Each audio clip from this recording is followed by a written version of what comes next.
who is an informatics postdoctoral researcher at Oregon Clinical Translational Research Institute, or OCTRI. He earned his PhD and master's in computer science from Marquette University in 2022. His research focuses on data-driven causal explorations of bioinformatics to improve public health, health informatics, and overall healthcare research.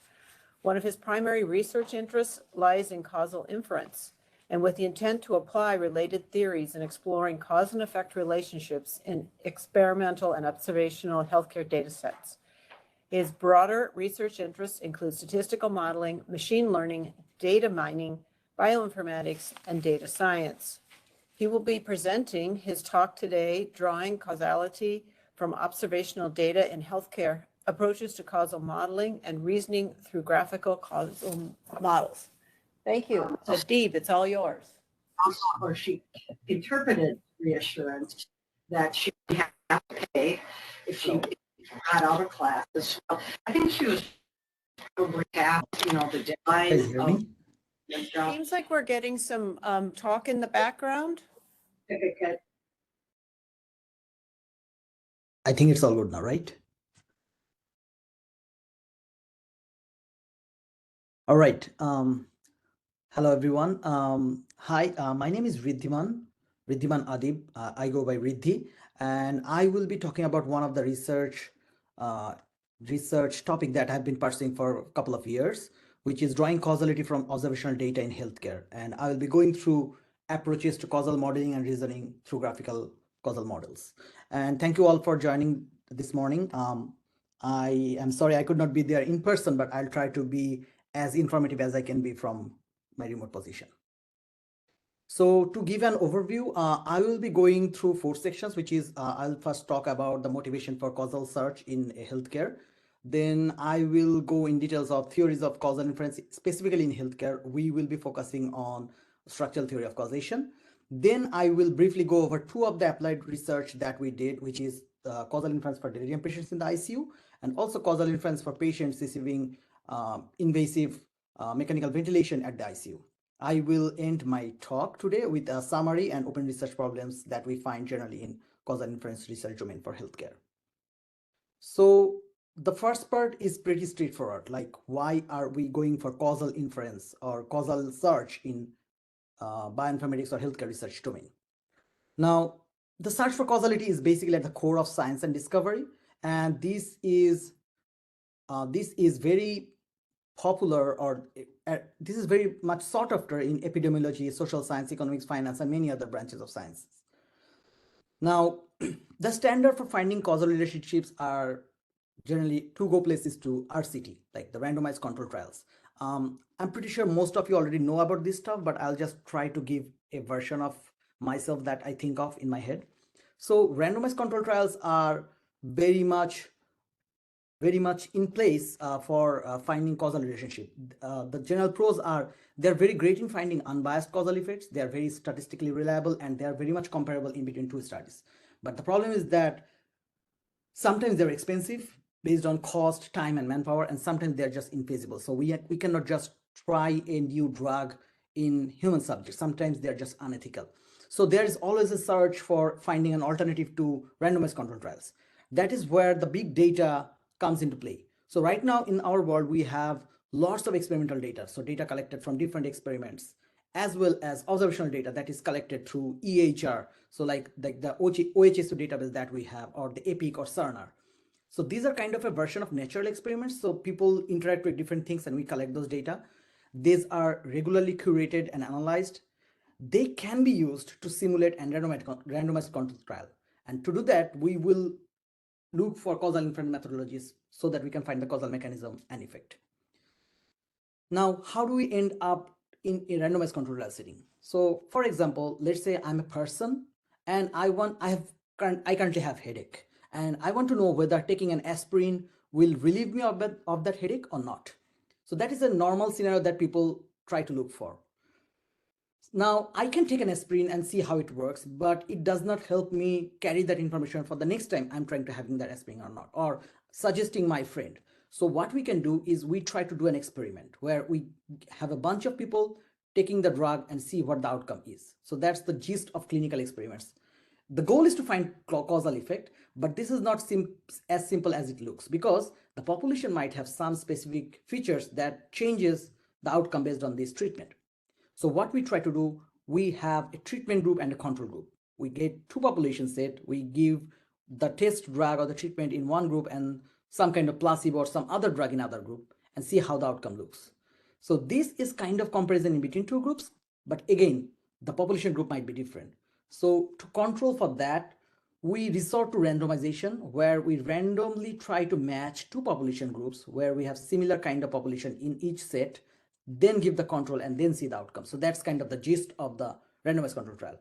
Now, you can already see that this is a very much manual process. Like, people needs to be involved at every stage and see how the outcome turns out and how the study is being taken care of.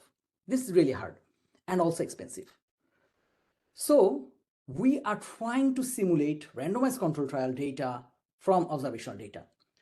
In nature, experimental data and observation data are different. Like, in experimental data, we collect data from intervention, where we take some action and that changes the outcome. So that is basically reflecting an effect of an action.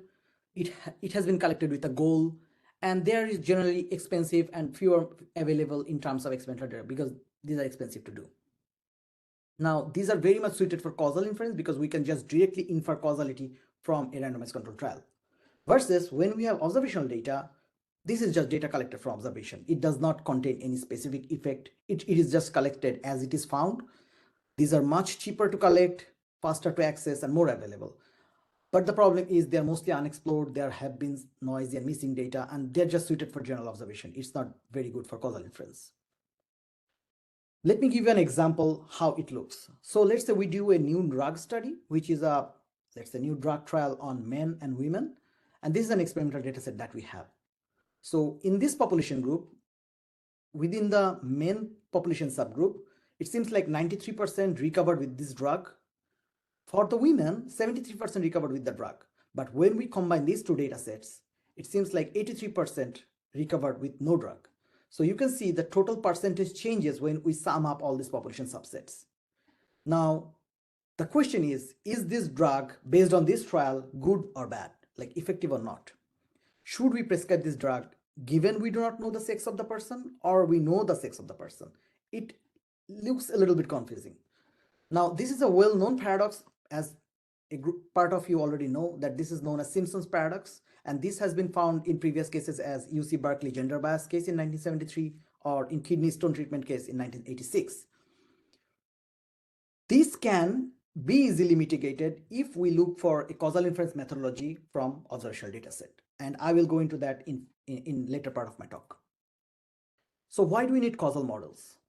Causal models would represent the mechanism in which the data is generated, and in healthcare data, the features that we look for, like the blood pressure or some other demographic information, they're not basically mutually independent. They're very much dependent and causally tangled. So we need to know what variable is changing the other variable, and we need this causal model to understand their effects.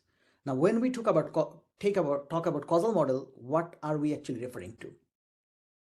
So this is a simplistic example of a causal model, where for the previous example that I just gave here, this study, it can be represented in this format, where we can see that the drug is having a causal effect on the recovery, and sex, it has an impact on selecting the drug as well as the recovery.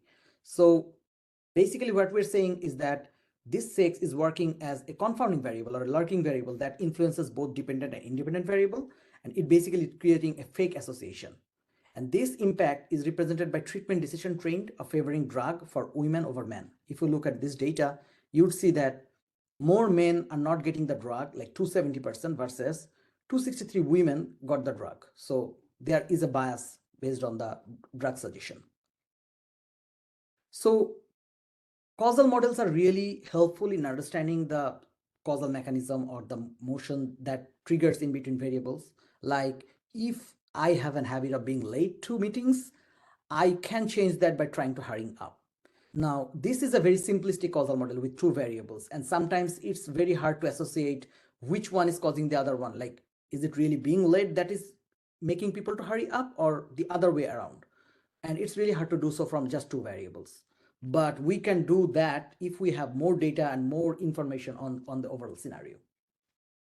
This is an example of a collider case in causal graph where for a school scholarship, you might be looking for musical talent and sports talent, and they are both affecting the scholarship of the school's students. Now, this is also helpful in understanding some other kind of biases, such as selection bias. If we look at a student who got the scholarship at the school, and if we see that that person has no musical talent whatsoever, it's very easy to assume that that person probably has sports talents since they already got the scholarship. So what we can see here, if we kind of select on scholarship, then there is a fake association created between musical talent and sports talent. So if we do a study based on only the pupils in this school, we would say that people who have musical talent does not have sports talent, or vice versa, which might not be really true in real life world. So that is also explained through causal models. Now, for humans, correlation versus causation is like really important. We generally tend to associate correlation with causation, but correlation really does not imply causation. This is very much known from an early stage of data-driven analysis. So for example, we can see that data show that people who hurry tend to be late to their meetings. So don't hurry or you'll be late. So that's a incorrect assumption that we are making based on just the data. Our question is, how can we get causes of an event from a data set given we have just the information on the data set, nothing else? So that's the question for causal inference. Now, I want to draw a difference between causal models and machine learning models. So previously, data-driven analysis has been focusing on machine learning models where we are trying to predict based on correlation of the data. But now for causal models, we are basically trying to look for intervention based on the causal relationship between data. It has been proved that data alone cannot hold causality, so we need additional assumptions and knowledge to go and find the causal relationships. It is also established that there is no true causal model. It could be a granular model, or it could be a broad level or high level of model. So it could be two variables like drug affecting the outcome, or we can just say drug is changing your food habit, that is changing your exercise habit, and that is changing the outcome. So you can go granular or you can go back and have a broader view, but there is no true causal model. And to understand all of this together, we basically need its own mathematical formulations. So that's what causal inference research is for. And the other thing that causal models helps us do is to intervene. In predictive modeling or in just association-based statistical analysis, we generally cannot intervene on one variable and change the variable and see what the outcome looks like. So the easiest way to find causality is an intervention, like I previously mentioned, doing a randomized control trial. But that requires proper randomization and obviously some other matching of variables. So we randomly force A to have different values and we measure B. Now in reality, if we can do that, basically we're done. We can find the causality, but in real life, we cannot always do that. So it may be unethical to give people ineffective treatment to deadly diseases, or they might just have a say in the treatment. So it's really important to find a way to intervene on data and see the outcome without actually doing that thing in the world. Now, we focus on some causal questions in healthcare research. So what would we look for if we have causal queries? So given a problem domain or research question, for example, let's say COVID-19 vaccine efficacy in a specific population, we would look for what's the causal mechanism. So how does the causal model look like given that we have a data? Can we see this causal machine? Like we are talking about this causal model, but how do we represent that? How to contribute to causal model? If we have a causal model, how can we change or mitigate or replace some of the variables in that causal model? Fourth question is, given that we know the causal model, can we estimate causal effect? Sometimes it's not just feasible to find the causal effect from the causal model. And how to apply these ideas to real world problems. So it itself is a big issue because we can talk about all the theories in these top 4 points, but when we come to a real world scenario, it becomes really messy and complicated. So how can we apply that in real world scenarios? To summarize, significance of causal inference in healthcare research and bioinformatics would be improving treatment outcomes. It could help us reduce bias. It could help us in informing policy decisions, hypothesis generation, and many other features, as I mentioned here. Now, these are really important because a focus of, at least at OCTRI at OHSU, is doing research on bioinformatics domain and healthcare focused issues. So these are really important in our problem scenario. To summarize, in actions in data-driven causal inference, we basically have a system or a world that we can look into. And then from that world, we can see the observational data, like people are taking aspirin and they're getting rid of headaches. And that answers our statistical queries, like having aspirin is curing most people with headaches, but that does not say anything causal, anything about it. Now we can do an intervention, we can do a trial, and we would get a post-intervention world, which is different from this world, right? In this world, there have been people taking different drugs. Now we have experimental data, and that can answer causal queries, like would having aspirin cure my headache? Our goal is to use causal inference to traverse from observational data to causal queries. So we are basically navigating from one world to another post-intervention world. That's the goal of data-driven causal inference for healthcare research. That concludes the first part of my talk. Now I'll talk about the structural theory of causation under causal inference. So causal inference is already a very broad domain of research, and it contains a lot of methodologies, but there are two standard ideologies in this domain. The first one is following Rubin causal model, which is proposed by Donald Rubin and Neyman, and this is based on potential outcome framework. This is very popular. This has well-known tools such as propensity score matching, inverse probability weighting, and they are really good in doing what they do. And this has been used for a couple of years, like from 1970s, this has been used, and these are really well established. Now, the new kid in town is structural theory of causation. This has been proposed by Judah Pearl, and Judah Pearl comes from not a biostatistics background or not from a health research background, but he comes from a computer scientist background. And he based this theory on probabilistic graphical models. Tools used under structural theory of causation is causal graphical models and do calculus, which is a new mathematical formulation to do all of this. Now, why would I choose structural theory of causation? Because this is a computational algorithmic approach. This helps us use graphical models, which is very easy to visualize, and it's helpful in understanding the different ongoing relationships. It helps us, it actually gives us do calculus, which is a new mathematics that we can do to find causation. And this is very much big data driven. So the more data we have, the more computational power we have, we can use the structural theory of causation more. So that's what we choose for causal inference research in our applications. To give you a quick overview, under structural theory of causation, the fundamental component is structural causal models. This is basically model M, which is a four-tuple, U, V, F, and PU. U and V are just variables. F are the functions which connect U to V, and PU is the probability distribution of all the variables. My apologies, just a second.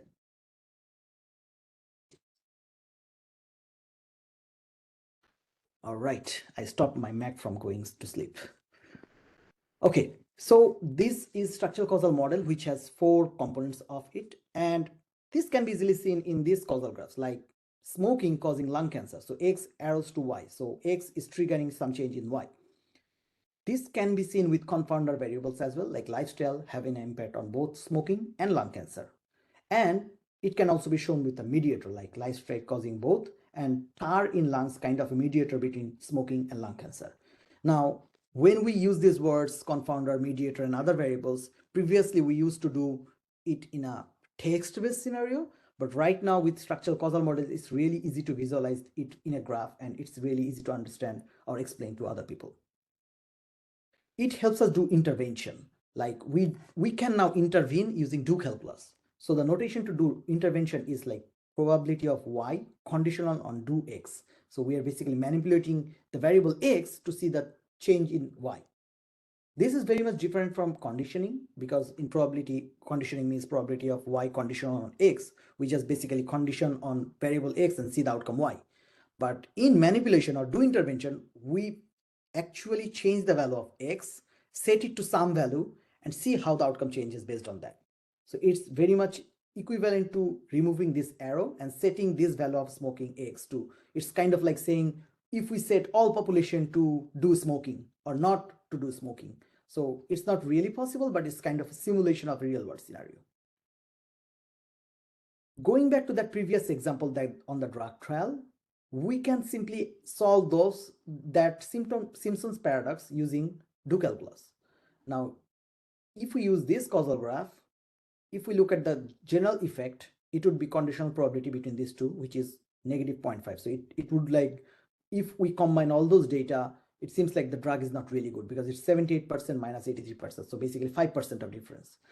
But if we now use the structural theory of causation and we use the do calculus, we solve for all the equations and we end up with 10% improvement. So basically we are saying if it is good in men and if it is good in women, then it doesn't matter what the gender of the person is, it is overall beneficial to that population group, which is 10%. So that's the summary from this do calculus equation. And Simpson's paradox and other paradoxes can be easily solved using these notations. And this is also really good to find all the biases that comes from different experimental studies, like confounding bias, where some variable is controlling two other variables, or selection bias, where we are selecting on a specific population subgroup and creating a fake association between these two variables. There are some other complicated biases like M bias, where we are conditioning on the common outcome of causes for both treatment and outcome. So it also creates a fake association going from low education to solvency during parenthood, and then this way around. So we can all adjust accordingly using these notations. One of the key components of structural theory of causation is the ladder of causation, which is how we do and how we see the world and how we use data related to it. So this is in our world because we now have more available big data, and we have been using machine learning, AI methods for a long time, and now it's time to look for causal inference. So in this ladder, in the bottom rung, we are basically looking at the data. We are looking at association. So we are looking at how one object is associated with another if just one probability changes. So for example, we can say like shoppers who buy toothpaste are more likely to buy dental floss. So we are just conditioning on two variables. This gives us insight, but not much. But what we want to do is basically do on the data. So we want to intervene. We want to change specific variables and see how it changes the outcome on top of that. Now, intervention is also really good, but hypothetically or in real world, we want to do the counterfactual thing where we have data on past event, and based on that past event, we want to imagine how it changes the new event. Like, given doubling the price of toothpaste has no impact on floss sales, if we had given a 50% sale to toothpaste, what would be the probability that the purchasing would change? So we know that previously we doubled the toothpaste price and the floss sales did not change. Now, if we give a 50% sale, what would happen based on this data and the causal information? In this world, or in this counterfactual scenario, we basically need information from both association and intervention and causal model. So that's a really high level thing that we are trying to hope for, but that's kind of the ladder of causation, and that's what we want to climb using data and information that we have. Causal structural learning algorithms are an outcome of the structural theory of causation, where we can iterate through data, look at the conditional probability distribution, and based on some assumptions, we can learn the causal structure. There are various causal structural learning algorithms such as PC algorithm, FC algorithm, which is constraint-based method, and there are some other methods as well. And these are really good in finding a causal structure just from the data itself. Application of causal structural learning algorithm. This is a really important part of today's talk and as well as the research domain. And people have been trying to use this methodology in different research part. Like for this study, CT honeycombing identified a progressive fibrotic phenotype, and it has this really complex causal structure.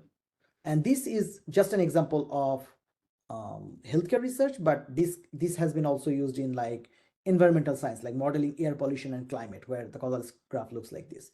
And the more data you have, the more variables you have, the causal graph starts to get really messy. Now I will go into my two applied works that we have been doing for the last few years in causal inference. My previous theoretical works involved hazard ratio estimation for observation data using causal inference. We also tried to do causal model estimation from data and background knowledge, and we proposed a new causal knowledge hierarchy. We are also trying to portray pragmatic clinical trials, which is a different version of trial rather than randomized trials, using structural causal model. In application part, we have worked on efficacy estimation of antipsychotic drugs for delirium patients and causal modeling for liberal versus conservative oxygen therapy in ICU, which we will talk about in the next part of this talk. We are also working on a tutorial to build on causal fairness analysis, which is already presented by one of our interns last week. So the first study that we did is causal discovery on the effect of antipsychotic drugs on delirium patients in the ICU.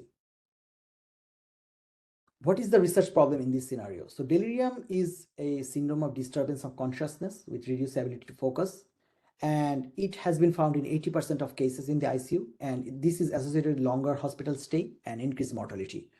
Now, the treatment of delirium is generally done with different antipsychotic drugs like haloperidol, ziprasidone, or olanzapine. We are using these antipsychotic drugs, but there has been controversies in which drug is more effective in treating delirium. We exactly do not know it yet, and there has been multiple randomized control trials done on this part. Now, RCTs are trying to look for which drug is more effective, but RCTs are obviously very expensive in terms of time, money, and general resource. And the studies did not have any agreement in between their outcomes. So what we're trying to do here is use large EHR dataset. We want to do an observational study and try to simulate an RCT from there using causal inference or structural theory of causation. The problem statement that we are going for was, can we explore existing large observational healthcare data for finding the efficacy of antipsychotics in the treatment of delirium? Our approach involved using a large EHR dataset, which is MIMIC-3. This MIMIC-3 is a large electronic healthcare record dataset. It has around 53,000 patient information with 40K patient information over 12 years. And some of you already have explored this MIMIC-3 dataset. This is a really resourceful thing for EHR researchers. What we did is we started with defining a target trial. So we defined a trial that we are trying to mimic using this dataset. We extracted delirium patients based on ICD-9, primarily based on ICD-9 code 293.0, but there have been some other factors as well. We extracted related covariates. After that, we did three types of analysis, which is exploratory analysis, then machine learning driven analysis, which is the traditional approach of predicting the outcome. And finally, we looked for causal analysis, like can we generate the causal structure from this data and can we find the causal effect from it? So the general pipeline looks kind of like this. We started with the problem statement. The reason I'm going through this pipeline is that this is basically useful in other similar studies where we want to find the causal effect from observational data. So we start with the problem statement, which is haloperidol better in treating delirium in the ICU compared to other antipsychotic drugs or even no drugs? We defined a target trial that helped us define all the relevant features. We extract relevant data from the EHR. Then we start with the exploratory analysis. After that, we do the predictive modeling or the causal modeling, which has multiple steps involved in it. And it would give us a predictive knowledge, the causal factors, the causal effect, and hopefully counterfactual from those data. So in this left side, this is a randomized control trial based on delirium patients in the ICU. But what we are trying to do is like extract this data, have this observation study, and try to simulate that, like an emulated RCT from there. Now, we started with defining the target trial, which contains basically the PICO, like the population intervention control outcome, along with some kind of time analysis plan and causal contrast. We started with defining what was the eligibility criteria, which is like ICU admitted adult patient has to be more than 18 years. They have been diagnosed with delirium and some other factors. 3 treatment studies were defined, patient groups who were prescribed no antipsychotic drugs, who were prescribed haloperidol, and who were prescribed other antipsychotics than haloperidol. And then again, we defined the follow-up period. We defined the outcome, which is death timeline, whether the person died in hospital or died within 90 days, 30 days, or a year. And our secondary outcomes were the treatment timeline, which is length of stay in the hospital and length of mechanical ventilation in the ICU. Following that, we mined the data from the EHR MIMIC-3. We looked at the patient tables, hospital admission tables, and ICU stay details. These are the specific table name in this MIMIC-3 database if you're interested to like reuse it for a later research purpose. We created the base dataset from there. After that, we used other tables to find the disease and drug information. And finally, we ended up with health stats data, like what is the SOFA score, what is the APS-3 score, or the vein durations in this data set. Eventually, combining all this together, we ended up with a mimic delirium data set, which is a population set of around 1,600 patients. This has 1,600 rows and 28 variables, which is mentioned here. These are all possible related covariates with treatment as the drug group, and the outcomes are death in hospital or death timeline, length of stay, and time in mechanical ventilation. We started with some exploratory analysis, how the dataset looks like. I will not go into details of all this because these are very standard, but this kind of shows like the haloperidol group, the other drugs and no drugs group, how the population is defined. To give a quick overview, we have more patients in the age group of 65 to 85 because delirium occurs more as the patient is more aged. And the length of stay is generally on the lower side, but it gradually tapers off with number of days. And we also looked at the related diseases that the patients has based on 3 drug groups. We found that our mean length of stay and max length of stay is higher for patients in the haloperidol drug group, which is just observational information, not a really statistically composed information. When multiple antipsychotic drug is given, haloperidol is generally included in most cases because this is the most popular drug of choice, and it has a higher death rate since it has been given in majority cases. So this is just an observational information from this dataset. We started with some predictive analysis where we tried to run 8 machine learning models and see how it performs on the dataset. This just gives us an overview how the dataset looks like and how the dataset performs. We were looking at death in hospital as primary outcome for this purpose, and it felt like the random forest classifier gave the highest value, which has the highest F1 score along with accuracy, precision, and recall. And it also has the higher area under curve. Decision tree and XGBoost also had better metrics because these are all tree-based classifier, and also outside of tree-based classifier, the logistic regression performed really well. So the two good thing, the logistic regression always works well. So that's what we found here. Finally, when we start with the causal modeling part of it, we basically look at causal structure learning. So we used 8 structure learning algorithms and we ran this through all the data. And we found 8 structure learning causal structures, merged them together to find this causal structure. Now, this is a little bit hard to see, so that's why I decided to zoom in on one part of it. So like this is the drug group, which is the treatment. It has a causal impact on the death in hospital. And there are other variables like SOFA score or drug time length connected with this. So this is a complex causal graph, and that kind of gives insight to the researchers how the variables interact in delirium patients in the ICU. Our last part involves causal identification. So we try to look into the causal effect based on probabilistic equations. So what is the probability of death in hospital if we do or if we physically manipulate the drug group?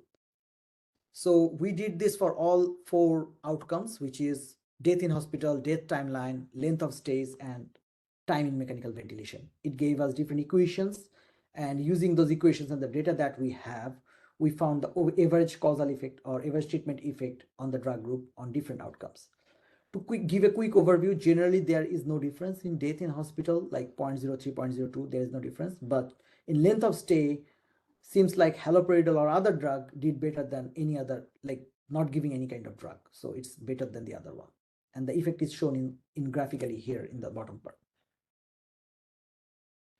So to summarize this study, our observation study basically created a prospective data core, which is mimic delirium, which would be reusable in further delirium related research. The data properties for mimic delirium provided insights into patient demographic. The machine learning driven analysis shows the strength of the prediction algorithm. The causal analysis found that there is no significant impact of drug choice in death in hospital, no significant impact of antipsychotic choice in length of stay, and haloperidol did much better than other drugs or no drugs in affecting the time in mechanical ventilation. Now, obviously, this is an observational study transformed into a randomized control trial using causal inference methodology. So there has been lots of assumptions included. One assumption is that the delirium patients in the ICU is representative of general delirium demography because it occurs mostly in ICU. We have not been using any kind of background knowledge in building this causal structure. because there was lots of controversy in research results. So we did not use it at all. Now this would change in our next research problem, but for now we did not use anything here. Our limitation was we did not have an access to experienced physician actively working in the ICU, and our future work involves collaboration with ICUs or explore additional features like additional procedures such as survival analysis or Cox regression analysis.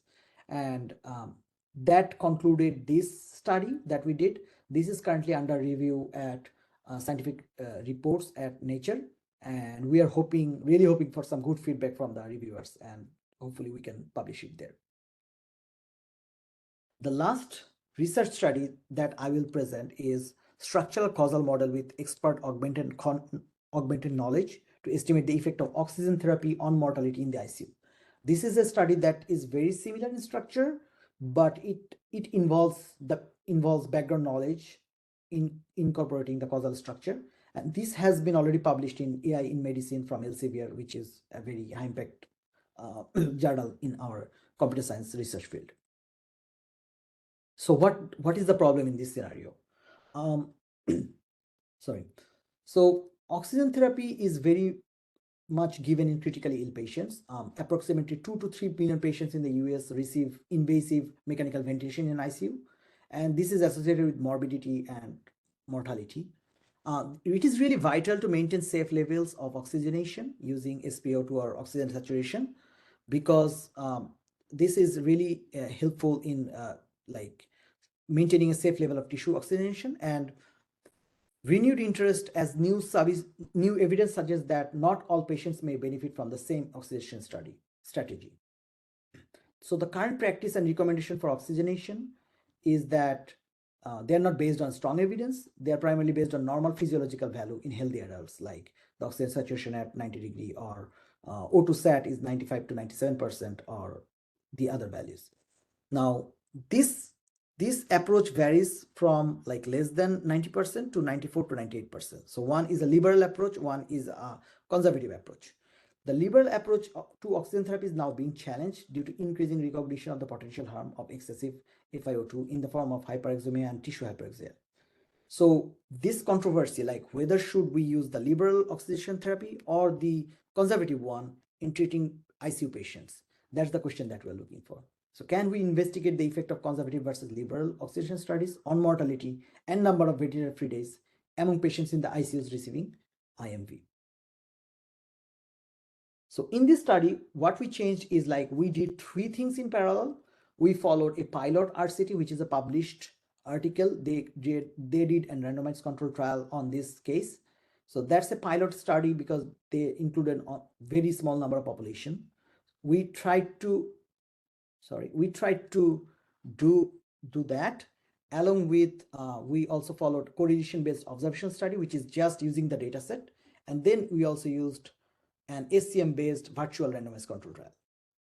Our source dataset was again MIMIC3, and we defined the target trial and did the similar kind of analysis in this part as well. So just to reiterate through the same thing, we defined the target trial, what was the eligibility, what were the treatment strategies. The treatment strategy was conservative oxygenation strategy with 88 to 95%, or liberal oxygenation therapy, which has oxygenation saturation equal to 96% or more. Our outcome was 90-day mortality, and the follow-up periods were the timeline they were in the ICU. Now, you can see that on the left, this is the pilot RCT that they did, where they looked at patient greater than 18 years who received IMV for less than 24 hours and continued more than 24 hours. And they only ended up with population like 50 and 52, which is a general case for a pilot randomized control trial. In our case, we screened through 60,000 patients, and eventually we ended up with around 3,800 liberal patients and conservative 250. So there was already a little bit bias toward the liberal strategy, but that's what we ended up with. In this case, what was different, we tried to encode expert knowledge in causal graph. And how did we do that? We tried to reduce the controversial causal edges. We iterated through different literatures and see how or what they suggested. Like from age to trauma, there was a change orientation based on domain expert from this literature. So similar, I just show a part of it, but there is a big list of different literatures that we went through and use that information in a loop in this generated causal structure following this algorithm. This resulted us in a new data set, which is for oxygen therapy. And again, you can see different variable demographics. This part is for the simulated randomized control trial, and this is the original oxygen therapy RCT that they did. We kind of show apple to apple comparisons, so how it looks compared to an actual study that has been done on this part. We found this causal structure learning part where we ended up with this causal structure where you can see that this is the oxygen level, which has an impact on the death along with some other variables that has been found in the ICU dataset. And this is again a really complex causal information, and we need to go through all of this to find the really true causal effect. So for causal identification, we iterated through different equations. Finally, this is just one version of it where we are looking at the probability of death in hospital, conditional on the APES score and the SOFA score, and when we change the oxygenation level. So this is how we iterated through the equations. These are different variables, and finally we ended up with these equations. Now there are different causal identified estimates that we reported in the paper, but for now I'm just going through this one. Eventually we ended up with this result where we can see that what is the probability of death conditional on just oxygenation. Nothing has been changed or intervened. Then we look at the very probability of death due on oxygenation. Same thing goes for this, and we report the observational data, also the virtual RCT. And it showed us, in general, that liberal has less mean values compared to conservative values. What it means is that we studied the causal effect of liberal versus conservative oxygenation therapy in 4,000 mechanical ventilator patients on 90-day mortality. We saw that from the previous table that an advantage of liberal strategy over the conservative one by adjusting on age, SOFA, and APES score. Now, this is inconsistent with previous RCTs that has been found. So we still reported it because this might shed some information on the literature. And the VRCT, the virtual randomized control that we did, found that given the severity of illness based on physiological score, the liberal approach lowers the mortality expression, which is consistent with the other RCTs that has been done. Again, it included lots of assumptions. The first one is causal faithfulness, the acyclicity, like the causal graph does not create a cycle, and Gaussian distribution of data. Our limitation was, again, we had little access to experienced physician actively working in the ICU, and we did not consider any change in oxygenation study due to change in patient health. And our future work involves temporal causal discovery algorithm because there's lots of temporal component in this research problem. So again, this has been already published in Artificial Intelligence in Medicine, and you can go online and check this work if you look. This is interesting. So to summarize and in conclusion, what we wanted to convey is like causal inference is a great new tool to untangle these causal relationships from observational healthcare data. And this is what we have been promoting for last couple of years, that we want to build some kind of tool that physicians or researchers or clinicians can directly use without going into all the details, nitty-gritty details of the theoretical part. But we want to really establish this as a framework that people can easily go into and use and visualize their information through some kind of knowledge graph. The prerequisite for this kind of research work would be having a basic on computer science and AI ML, along with lots of information from biostatistics and lots of clinical research domain. So it's really hard to do by one's personal self, rather than it takes a team effort to conduct research on this one. The strength of causal inference or structural theory causation would be, in general, better understanding of the physical world. It reduces our cost and energy in terms of doing different trials every time. It's very much applicable in healthcare research. And obviously the biostatistical methods are really good and really important in this part, but this gives us a little bit more information on top of all those methods. So we are not saying that ignore all those methods. We are saying that use these tools along with all the other biostatistical methods. obviously it has some own weaknesses. It has like its own set of challenges. There's lots of missing data, and it includes a lots of assumptions because it's really hard to go from data to some kind of causal inference. And this inference is just as good as the data. If the data is skewed or it is biased, it's really hard to do all this research work. And it has a really great potential in healthcare research because it can create new hypotheses or new shed some new light in existing problem domains. And I end today's talk with few open research problems, which is under causal inference, there are different structural learning algorithms, which we are continuously looking for how we can find out new causal inference based structural learning algorithms. We still don't know how to ensemble all the outputs of different learning algorithms.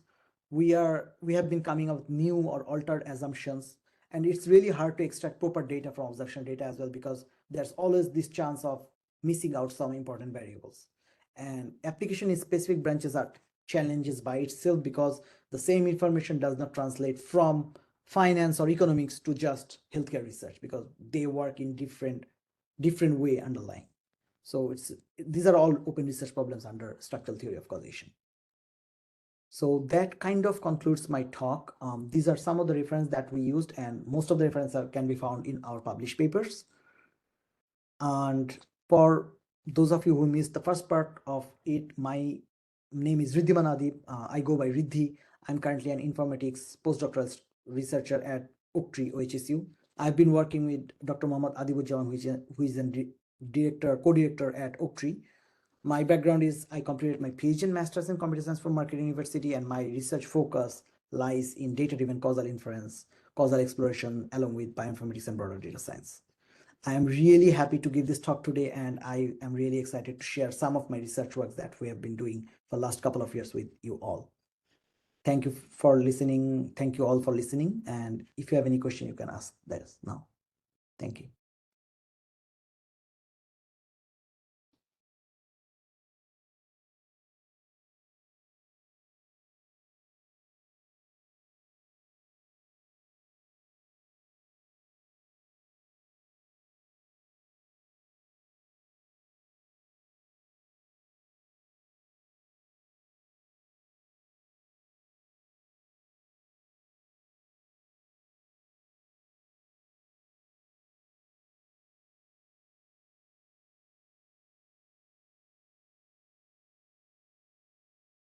Hi, I have a quick question. My name is Q.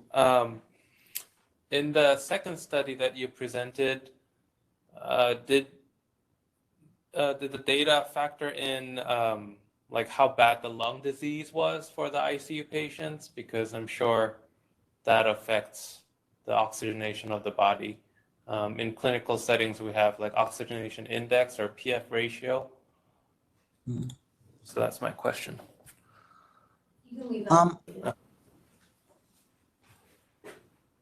Hello. Yeah. So yeah, we considered the lung cases as well. It has been incorporated, I think, in some of the SOFA and AF3 score, as well as probably some kind of COPD. So we believe we did that. If not directly, it has been included in the overall health scores, such as the SOFA. I have a similar question, a little more conceptual, big picture. In terms of all of these variables, are you doing EGA to figure out which ones might contribute? Is it based on clinical expertise? Like how do you arrive at kind of this list of variables to put into these models? Yeah, that is actually a really good question because this has been puzzling us for a long time. So what we do is like based on some problem statement and the keywords, we collect a lot of publication. So this is one approach when we do not take help from physicians in the ICU. But when we do have access to physicians or expert researchers, then we do it differently. But for now, what we did is go through published literatures, like we collect like 10 or 15 of literatures and look at what variables they considered. So we create a superset of all of them. We look for these variables in the Mimic3 dataset, like how much information can we collect from there. Does that answer your question?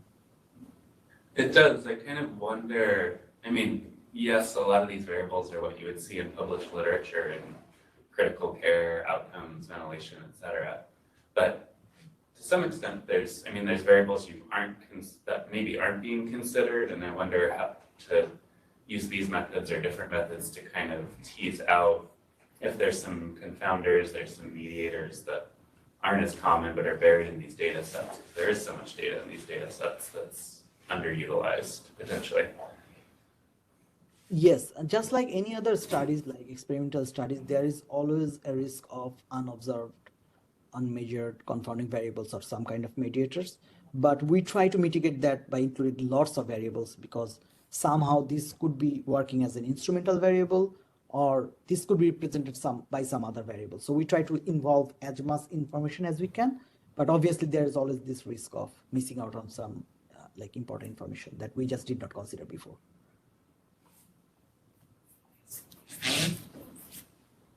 Thank you. There's also a few questions in the chat that I would like to make sure are addressed. So Francis asked, if you did not rely on any background knowledge in the delirium study, how did you know what covariates to include in the model after their relationships in the SCM? Oh, okay. Yeah, that's a good question. I actually was not probably clear on that part. So by talking about background knowledge, we were talking about any causal age from variable A to variable B. We obviously included information from publications that I just mentioned. So we decided on the variables, like it comes from different publications, but we did not involve any causal age or variable A triggering variable B from the literature. Okay, thank you.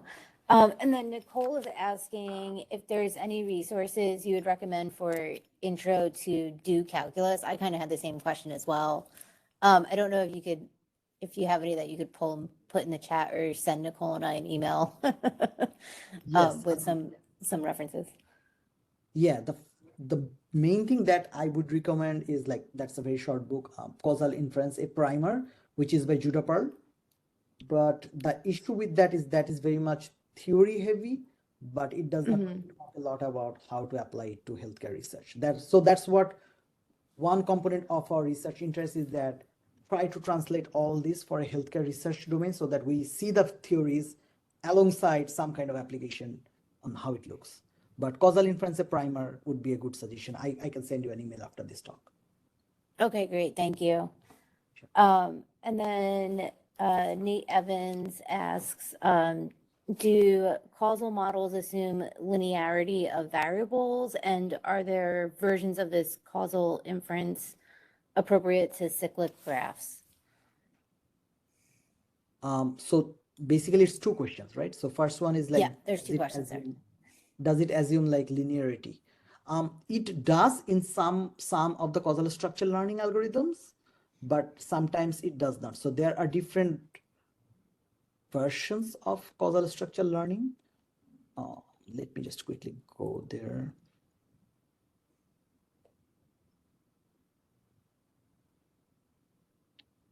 Is that? Yeah, this one here. So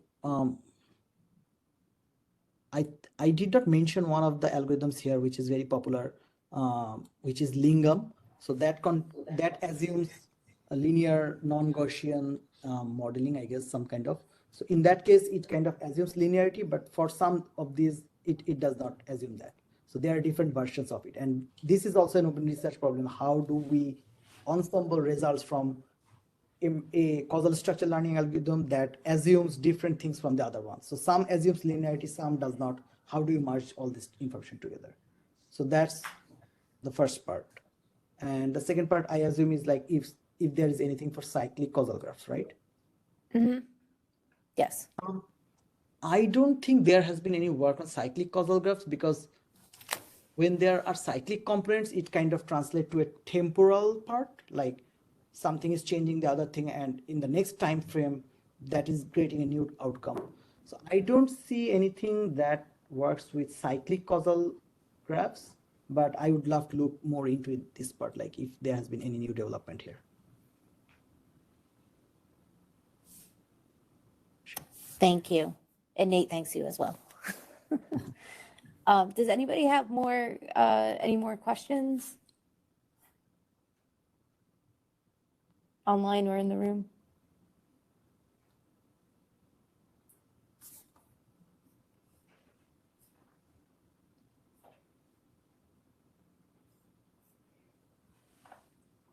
Okay, if there's no more questions, I'd like to thank the speaker again.